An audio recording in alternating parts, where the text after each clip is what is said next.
Good morning and welcome back to a special edition of Other Worlds Wednesday here on Gaming with ADHD, where today we're going to be taking a look at Cyberpunk Black Chrome, the new supplement for Cyberpunk Red. Now, just as a point of full disclosure, last week I noticed a comment from R. Talsorian Games that they were looking for people who were interested in doing a review. I reached out to them and said that I would be interested, and they did send me a free copy of the PDF for the game. So I did not pay for this particular product, but that will not influence my review at all. So do keep that in mind. But before we get into the actual bulk of the review, do make sure that you're subscribed to the channel. I've got a few videos that come out each week covering all sorts of tabletop content, whether it's miniatures, board games, role-playing games, or anything in between, and I'd love for you to come along and see what we have to share. So, with that out of the way, let's go ahead and get started. So, Cyberpunk Black Chrome, gear and gadgets in the time of the Red. Now, one of the reasons that I wanted to do this review, I have Cyberpunk Red. I haven't been able to play through a game yet, but I've been reading the rules. I've picked up the data pack, the net running deck. What else? Interface Red Volume 1, which is basically a collection of some of the online content that they've put out. And so I'm a big fan of the setting. I think they've done some fantastic stuff with it. The animated series, the video game, I do enjoy those. So, I was excited to have this opportunity. Now, what is Black Chrome? Well, first off, it was released this year. In fact, it just came out a couple of days ago. Is 168 pages of gear and equipment for your characters in Cyberpunk Red. It is available in both PDF and physical copies. The PDF is going to run you $20 through DriveThruRPG. I will have a link down below. It is an affiliate link, so it does give a little bit of kickback to the channel, just so you're aware. But you can also purchase a physical copy. Believe what I've seen from the company is that it is coming later this month in physical, if that's how you'd prefer to get it, and that will run you about $40 for the book. As far as the price goes, I think $20 for a supplement this size in PDF is pretty reasonable. It's what I pay most times for a similar book from other companies, and $40. I was starting to think that it might be a little on the pricey side, and then I realized that I've bought a lot of hardcover books at $40 as well. So that's right in the same ballpark also. So pricing is pretty standard compared to what you're going to find in the market elsewhere. Now, some highlights. This is the first full supplement book. Like I said, they have the data pack, which has maps and character sheets and scream sheets for it. Interface Red has, stuff, but it was like I said, it was originally presented free online, and so each of the supplements is like 3 or 4 pages. But this is the first full product that's dedicated as just a supplement for Cyberpunk Red. You do get 170 different items. There's apps, there's gear, linear frames, weapons, cyberware, vehicles, fashion, armor, and even some just weird little add-ins that, well, we'll get into that later. It also talks about night markets. Now, night markets were presented in the core rulebook, but in kind of just a generic sense. And so what they've done here is they actually present some night markets and give you a lot more background about them. But again, we'll talk about that in the review.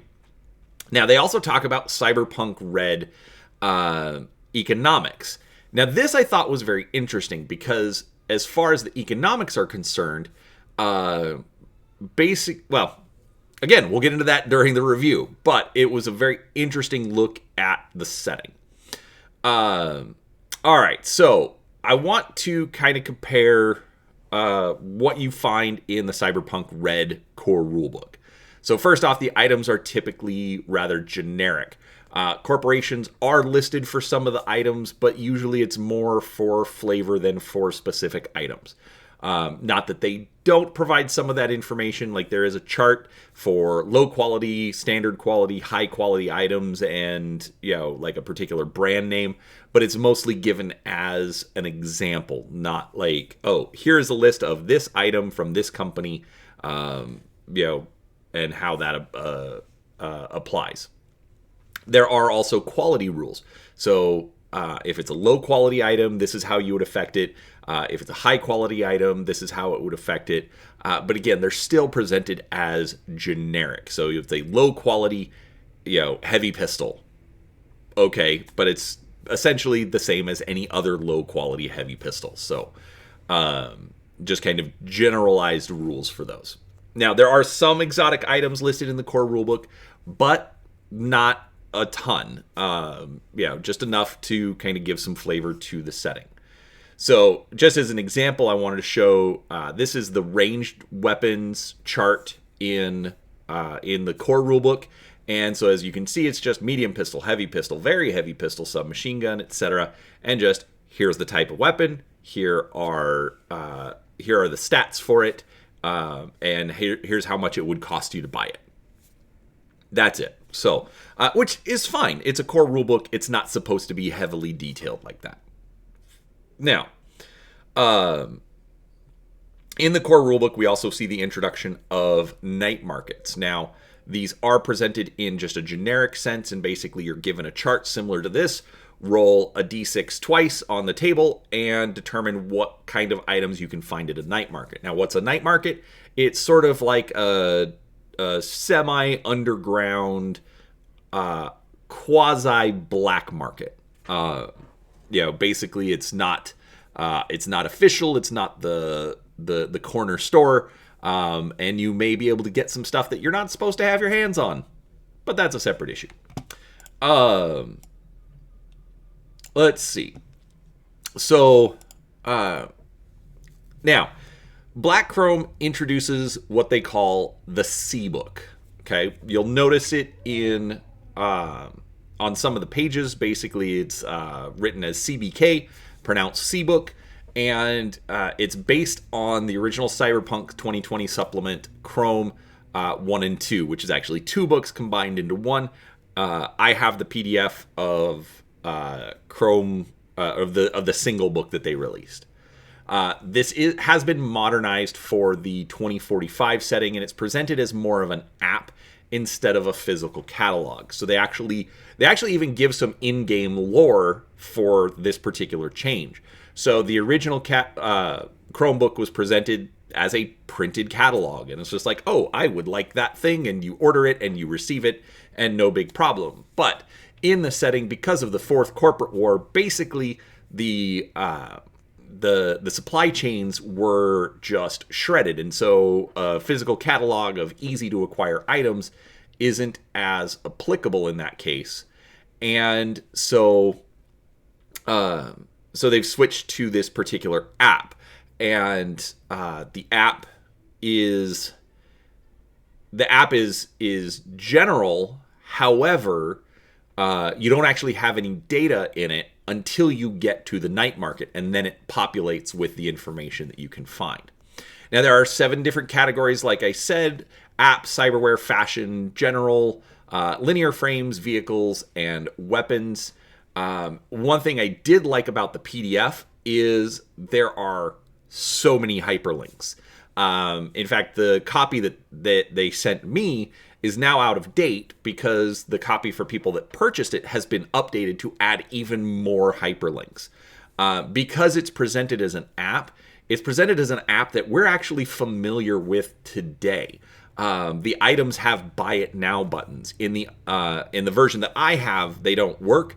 But in the updated version that they released, they added hyperlinks to the buy it now buttons that then take you to the charts in the back of the book that give you the specific stats for the particular weapons or gear or whatever it is. And it's it pulls you around the app. Even from the chart in the back of the book, there are then hyperlinks back to the particular pages so that you can see this particular stats on the or equipment. it's a fun little feature, and I really, really liked it. Now, some of the items are going to be more flavor than function. It really depends on your campaign, but it is presented as, here's all sorts of, 2045 gear that you can use in your game. So this is an example of one of the pages of the catalog. So all of the different colored squares, they are hyperlinks to pages of the catalog. And one thing, it's a goofy little Easter egg that I absolutely adored. I was literally laughing when I noticed it, and I think it's super, super fun. If you get the PDF, well, obviously it's going to be in any version of the book, but it's a little easier to notice in the PDF. The battery icon in the upper right, as you scroll through like for me, I scroll through a PDF where it just displays a full page. So when I scroll the wheel, it goes to the next page. And as you do so through the catalog section, the battery icon actually starts getting drained. So as you get to the end of the catalog, the battery is almost empty. Clearly, that's not how your app would work. It's just a fun little Easter egg to show you the progress through the catalog. So that's just one fun thing to keep in mind. But again, then all of this stuff is hyperlinked. So I'm going to go through and I'm going to show just a sample from each chapter just to kind of give you an idea on how they're presenting the information. First off, we're going to look at the apps, and they are presented as being software that we're already familiar with for modern smartphone apps. Basically, you're going to get an icon that represents the app, similar to what you would find on your smartphone. You're going to see a logo from the corporation that makes it. So in this case, Sex Systems. And the Buy It Now link, like I said, in the current version of the PDF, that'll actually take you to the charts in the back of the book. And then you have the description. So the first paragraph or two is going to be the sales pitch. Why do you need this app? What is it going to do for you? And then the final paragraph or two, basically, I should say the paragraphs in italics are going to be the specific rules. So in this case, it's the Fortify app. It says, let's be honest, the world isn't safe. Gangs roam the streets, and if worst comes to worst, the cops are too overworked to come to your aid unless you've got major EB or Eurobucks. You've got to protect yourself. And then going in, so then it says what the app does, and then in the italicized text it says app. Absolutely useless for its intended purpose, but if a user spends 5 minutes scanning a section of cover, they gain plus 1d6 to the next damage done against it using this information. So it's supposed to be like a little scanner that will help you, protect your apartment or something, but in reality it doesn't do that, but you can use it in game to figure out how to damage something, get through it, things like that. So just, again, not necessarily useful, but you could find it useful in particular situations. And then again, it's also just adding some extra flavor to the setting. So I really did like that. All right, next we've got Cyberware. So is it really Cyberpunk if you don't have the wear to go with it? Now this, I'm not going to show one particular piece of cyberware, but this I actually kind of liked. So they give you an art based on the Vitruvian Man and how the different pieces of cybernetics actually apply.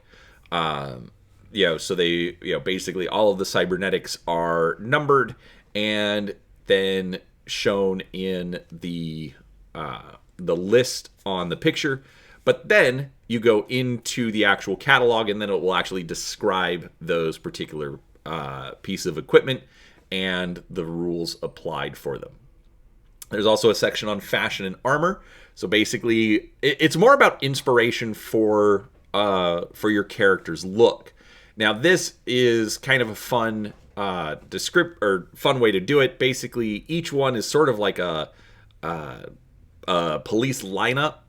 So obviously you've got the different characters, and the different heights, different looks to it, and then there's a number with the particular piece of fashion, and then again, same rules. It's got a standard paragraph describing the item, what it does, and then some additional paragraphs in italics that actually describe the particular rules. So in this case, it's for number 3, the montage variable clothing line. Basically, it's smart clothes. So you can buy one set of clothes, and then it's got circuitry in it so that you can actually change the look. You want to wear blue today? Well, purchase the blue skin, and it'll change your clothes to blue. So, obviously you could use it for, disguise, infiltration, because if they're looking for the guy in the red hoodie, well, now it's a green hoodie, and they're not looking for you. That kind of stuff. All right. Then there's general gear, from the weird to the useful. If it doesn't fit elsewhere, you're going to find it here, such as Mr. Biscuit, the multi-food processor. Basically, if you live somewhere where you can get organic material, you can use Mr. Biscuit to make something that, as it says, despite somehow tasting worse than kibble, these wafers are filling and nutritious. So you can get enough nutrients to survive by feeding it plants. Or people. Because Soylent Green is people. Anyways, that is actually one thing that was kind of fun. It says after 10 minutes, it prints a series of usually green wafers. So, they made Soylent Green. Which I think is funny. Alright, we then got linear frames. Basically, these are exoskeletons. Sometimes, exoskeletons or endoskeletons, so you can get them implanted, and they're going to give you different rules. Usually they're going to increase the body stat, but then they're also going to include additional bonuses, like for the Vermilion Light frame, it says they can operate as if they had paired skate feet installed. Alright, so next up we've got vehicles. Now, this is a collection of all sorts of things, whether it's cars, vans, buses, helicopters, pretty much if you're going to get around Night City or wherever your campaign is set it in, some sort of vehicle. And it also includes the new Nomad Access rule. So in the core book, they have nomads have the moto skill or ability, or not class, role ability, and basically depending on what rank it's at determines basically some generic vehicles that are going to be in your family motor pool. But with Black Chrome, they've added the Nomad Access rule, which assigns each vehicle a number so that as they're putting out more supplements and more specific vehicles, as opposed to, van, car, that kind of stuff, it's already predefined as far as whether or not your character would be able to access that particular vehicle in the motor pool. So basically the Nomad Access rule determines what rank the moto ability needs to be at in order to add the vehicle. So, like, for this particular example, the Tansen Bellhop, basically it's a personal helicopter that fits into a suitcase. Or let me rephrase that. It is the suitcase. And so in this case, it's got Nomad Access 1, and essentially it's a personal helicopter that, if you're stuck somewhere, you can use it to get, a couple of blocks away. It's just to me, I just thought it was a fun, very, very cyberpunk feel type of vehicles. That's why I chose to show off this one. Then next, you've got the weapons. There are 4 main categories. I'm just going to show off a couple, but we've got explosives, melee weapons, thrown weapons, and ranged weapons. And, in this case, What is happening to my screen? There we go. All right. Apparently, I have an extra slide in the presentation. But so for like a melee weapon, you've got the katana, and so it gives you again your rules or your description, and then some rules on how it's different. Basically, this particular katana has a biometric key, so that if you don't have it, then you lose certain abilities. So it's taking, instead of generic weapons, and then giving them a little bit more specific rules and some different abilities or reasons why you would take that particular weapon.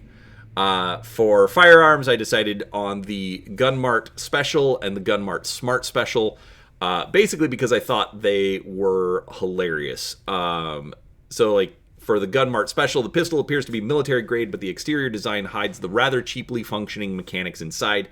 It shatters quickly under pressure. So, obviously, not a great firearm. However, it's only €20. So, a lot easier to acquire, throw away, things like that. And then for the smart one, the reason I wanted to show that off, it says this weapon comes permanently attached with a smart gun link that cannot be removed without destroying both the weapon and the attachment beyond repair, meaning it's gone. Buy a new one. So it's just again, little bit of flavor, adding some rules that don't even add too much to the complexity of the game. All right, now, throughout the catalog, there are also some other items that are added just for fun. For instance, Sovoil lubricant. Now, Sovoil sells a number of petroleum-based lubricants for various purposes.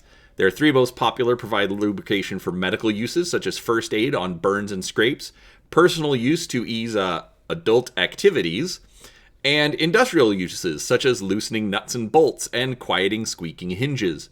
For obscure reasons, all Sovoil lubricant products are packaged in identical cans with similar designs, so be sure to read the label before use.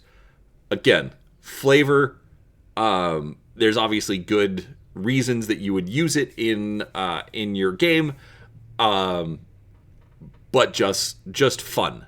To provide a description like that. It's like, oh, okay, I can go get a lubricant. Oh, wait, here's this brand. All the cans are exactly the same. Why? I don't know. Who cares? It's fun. It's in the game. All right, so Economics 101. Basically, like I said earlier, the Fourth Corporate War destroyed supply chains, and literally, the way they describe it, it makes our own in-world 2021 supply chain mess look like a bare hiccup in supply chain problems. And so the problem is you've got this catalog full of all these, fun pieces of equipment, but how do your characters get that shiny new chrome? Basically, they go through this section and they provide both in and out game interactions to show how it works. So they give a description. One character wants a new gun. Okay, so he goes to the fixer saying, I want this gun. And then what does the fixer have to do? And so it talks about the different roles, the different checks that would need to be made to, is this successful? Can they do that? Okay, so we got the gun this time, but next time I'm going to go to a buddy of mine who's a mechanic and has manufacturing tools, and we're going to have him make it. Okay, well, if he wants to make it, he needs to get the materials. How is he going to get the materials? Because, again, the supply chains are a mess. And the thing I like most about that is it really does lay some groundwork for different campaigns, different stories that your characters can take part in, as opposed to just, a lot of times it's going to come down to a heist. I need to go get this particular material, or I need to ensure that this cargo ship makes it to port without being raided by pirates. Again, whatever it is. So I thought it was just a lot of fun for them to include this. And like I said, the fact that they show both the in-game story to kind of drive the narrative, but then also the out game information, so you kind of understand how the mechanics in the game work. All right, next we've got the night markets. There are 6 unique night markets described. Each one has a page of details that gives the frequency of the night market, who runs it, what does it sell, where is it held, how do you get invited. Again, a night market, it's a quasi black market setup. Some of these are described, the way they're described, they seem somewhat permanent. But again, they're not just open to everybody. So how do you get in? Is it possible for you to sell your own stuff? Can you get in on the action? What kind of security is present at the night market? They also give a 1-page NPC description. It has art. It has all of the stats for the character, who actually owns and runs the night market. Why do they run the night market? What kind of skills are you going to have to deal with if you're dealing with the head of the night market? They also then give you a 2-page map of the night market. So like this one is the night market for, and I feel dumb because I already forgot, wood chipper. Basically it's part street fair, part night market. And just kind of the descriptions, and so then they give you a map and the layout. One thing that I forgot to mention earlier is most items are going to have like a letter and a number, and so the letter corresponds to the particular night market, and then the number corresponds to the particular stall where you would find it. And that's just if you do want to use those. They also give rules in the game for how to apply the night market for, like in this case, wood chipper, just in a generic sense. How can you use the equipment if you're not necessarily going to this particular night market? All right, so after all of that, what did I like about the game? Well, first off, the presentation. Treating the book like an app was just fun. The fact that you've got the hyperlinks and you're going back and forth. We've all been on different shopping apps and shopping websites, and just kind of the nest of recommended products, things like that, pulling us around the website. It does still have that same kind of feel, so I really did enjoy that. Like I said, the battery icon, the fact that that goes down while you're moving through the catalog. Obviously, browsing through a catalog isn't necessarily going to kill your battery, but again, it's just this fun little Easter egg that I noticed. Again, the hyperlinks, being able to move around. I did like that there are rules for each piece of gear, and they're not even complex or complicated, but they add to the in-game flavor. Why am I going to take this the pistols that I talk about as opposed to just a standard pistol? So again, just some of that in-game flavor to all of the items. There's also the flavor text for each item to help expand the lore within Cyberpunk Red. There are, like I said, lots of hyperlinks. Absolutely love that. And also lots of art. Almost every single item has some sort of picture attached to it. Now, some of the cyber gear isn't shown, but again, when you can, it's a chip or something that you're going to install, it's not very exciting. We don't need, lots of pictures of computer chips. So I get why they did that. But the vehicles, the equipment, the weapons, all of that, basically every single item has a picture to go with it. And most of the items even have the corporate logo that for the company that's providing it. In fact, Loke Battle Mats even announced that they did some of the art for the new corporate logos. I'm pointing that out because I have done some reviews of Loke Battle Mats and their products recently, and I really like their quality, so it was just fun to see that they showed up as well. So they said that they did the icons for Tokyo Dynamics, New Tech, Sex Systems, and don't forget, they did do the Cyberpunk Book of Battle Mats. So if you need some battle mats, maybe something for a night market, check out Loke Battle Mats as well. You should do that. All right, so few things that I'm neutral on. The corporations. So there's no specific corp section. I would have liked to see the lore. I mean, obviously you've got the lore that's specific to the items, but I would have liked to see something where if these are new corporations, give them a little section, maybe half a page to talk about the corporation. It's not really a complaint. I'm not going to say, this ruins the book. That's why it's in the neutral section. I would have liked to see this, but I'm not upset that it's not there. Then the charts. This is a good thing, but it's charts. I'm not going to get excited over charts. They're just very useful. All of the items from the C-book are listed in typical Cyberpunk red tables in the back of the catalog. Or book, I should say. They also provide rules for other markets, the day market instead of the night market, or the vending machine where you can get whatever you need out of it. They're basically, it's other rules for how do you want to buy stuff that's, whether it's provided in the catalog or not. So, all right. So then dislikes. Again, dislike would be no section describing the new corporations. I'm